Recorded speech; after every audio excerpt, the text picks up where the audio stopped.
As we attempt to carry out our quest to do the will and works of God in this world, we're forced to deal with the external enemies and evils as well as internal ones. That's why we need to heed the instructions of Paul found in Ephesians 4:1 through 3. Let's read these verses again. As a prisoner of the Lord, then I urge you to live a life worthy of the calling you have received. Be completely humble and gentle. Be patient, bearing with one another. In love, make every effort to keep the unity of the Spirit through the bond of peace. That's quite a challenge, isn't it? But let's spend the rest of our time this morning trying to understand and apply Paul's commands here. There are 4 things that stand out to me about bearing with one another that's found in these verses. First, bearing with others is a part of living a life worthy of our calling.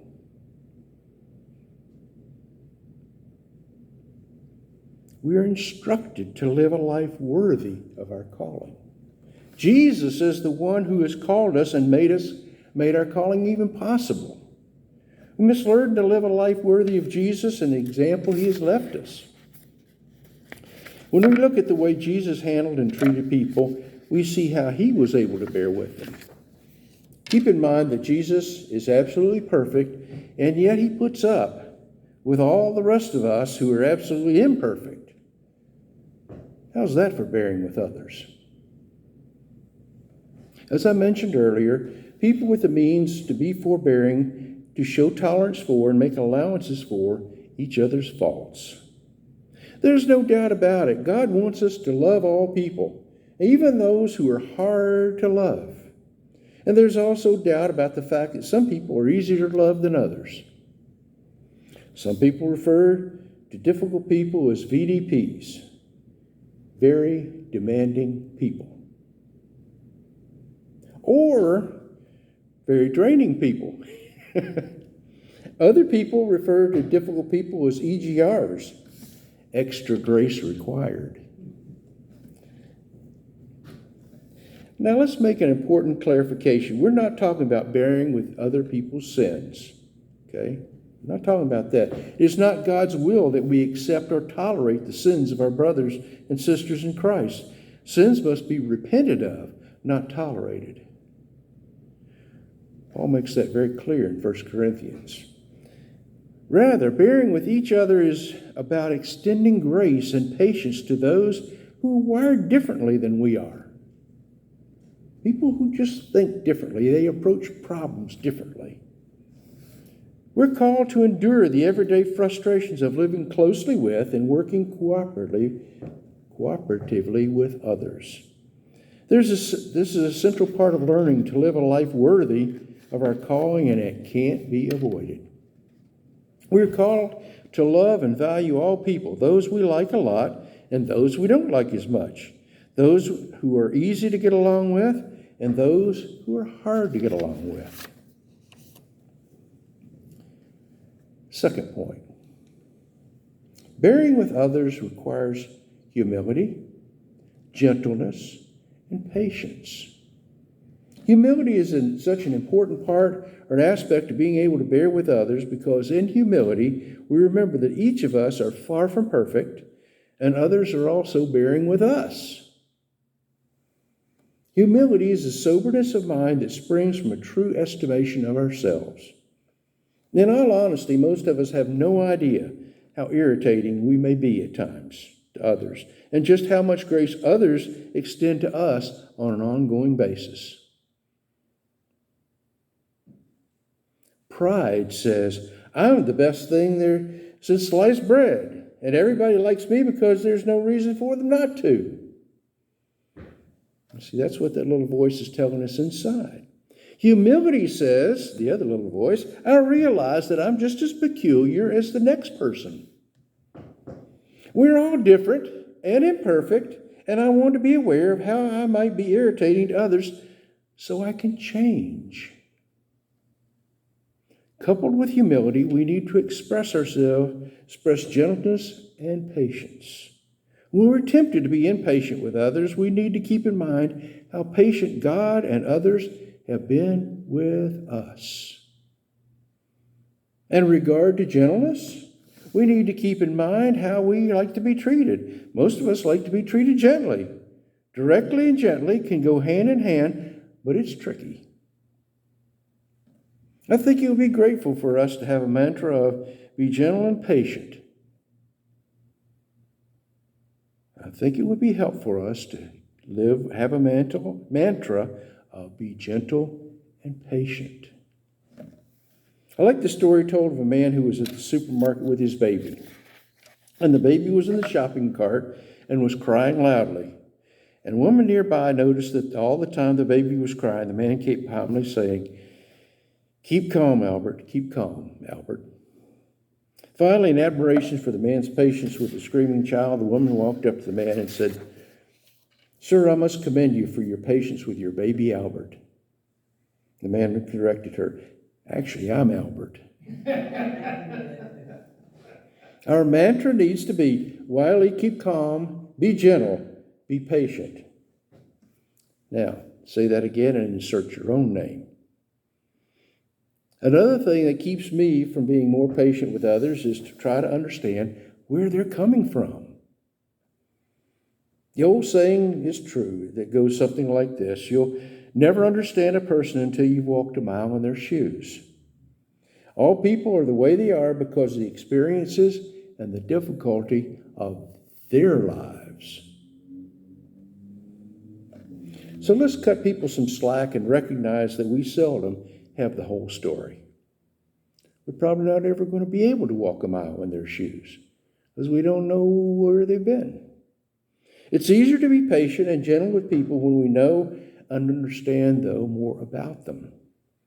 Bearing with each other requires humility, gentleness, and patience. Third point, bearing with others requires forgiveness. Bearing with one another and having a forgiving spirit are synonymous concepts. Look at what Paul wrote to the Colossians. Bear with each other and forgive one another. If any of you has a grievance against someone, forgive as the Lord forgave you. Colossians 3:13. Unfortunately, some people carry grudges against others for years. How miserable and tragic. And how out of character for a follower of Jesus. How can a believer hold a grudge against someone when Christ has canceled their own debt of sin? This is the key. Forgive others as the Lord forgave you. Forgiveness is one of those difficult and painful subjects that we wrestle with. Many of us have been deeply hurt by others, and we don't like forgiving them or feel that we can't forgive them. What we must realize is that forgiveness must never be controlled by our feelings. If we waited around to feel like forgiving others, or until we feel that we can forgive others, then we may wait a long, long time. That's why forgiveness is a command by God and why it is not based on feelings. Forgiveness is the decision to intentionally release the bitterness and anger about the matter. We may not be able to forgive and forget, but we can certainly forgive and choose not to dwell on it. Remember one Wednesday night a few weeks ago, I mentioned something about someone who'd hurt a lot of us, and David said, I hadn't thought about that till you just mentioned it just now.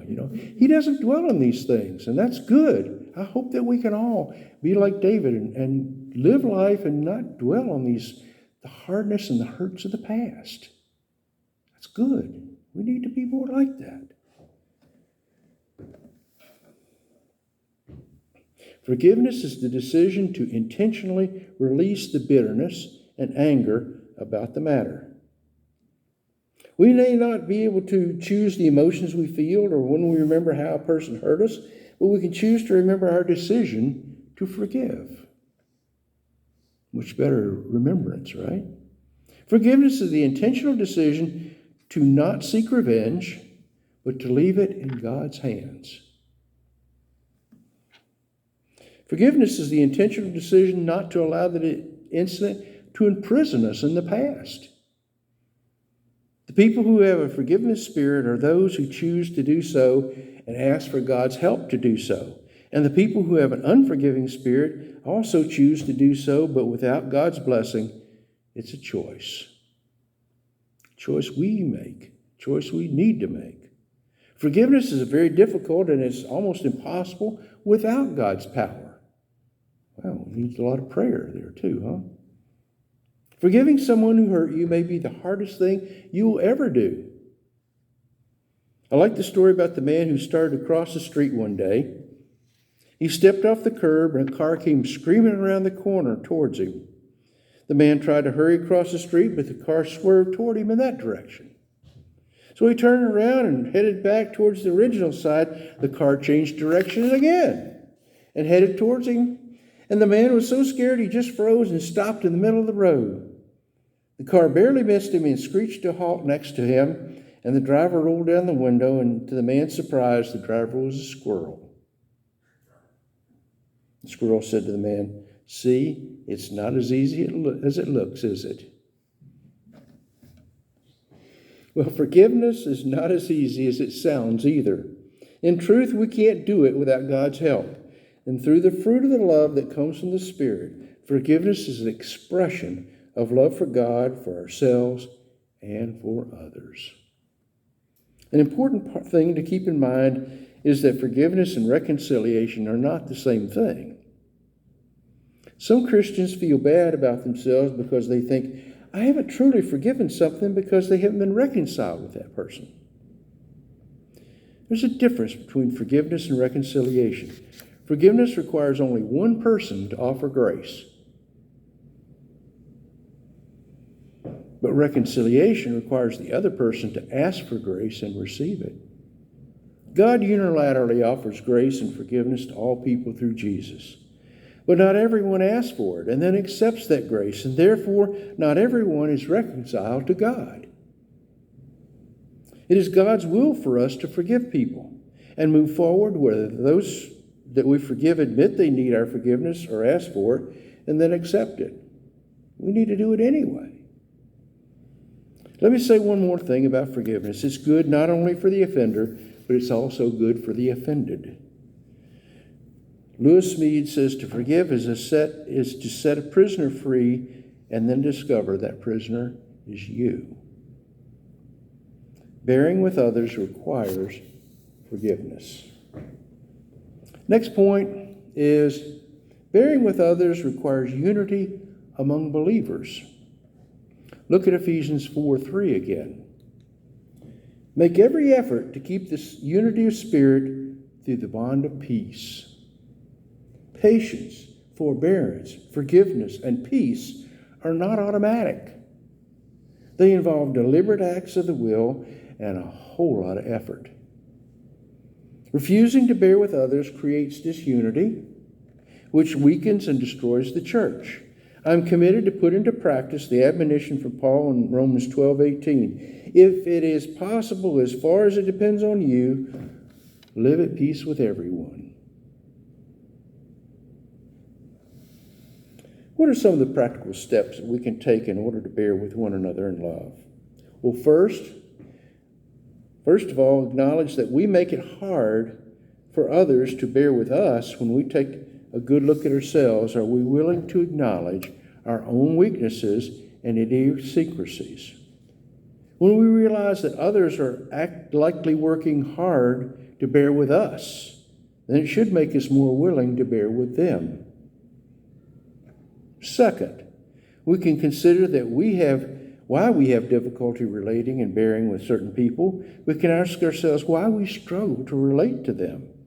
We can ask ourselves what it is about him or her that makes us annoyed or angry. What are these things? Are these things just a matter of personality quirks? Or are they simply preferences? Could it be that they're too much like us?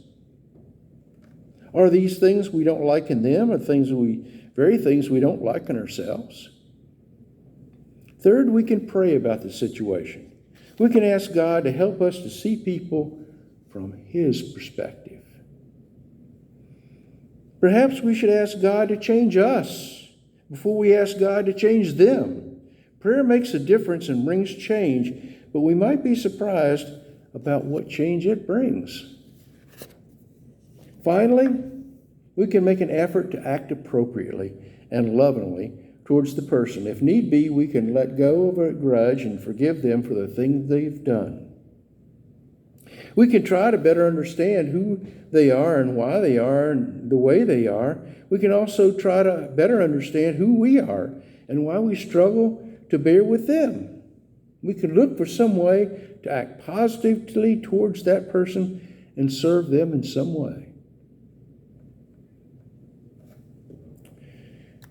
Well, there's a poster that reads, "Involvement with people is always a very delicate thing.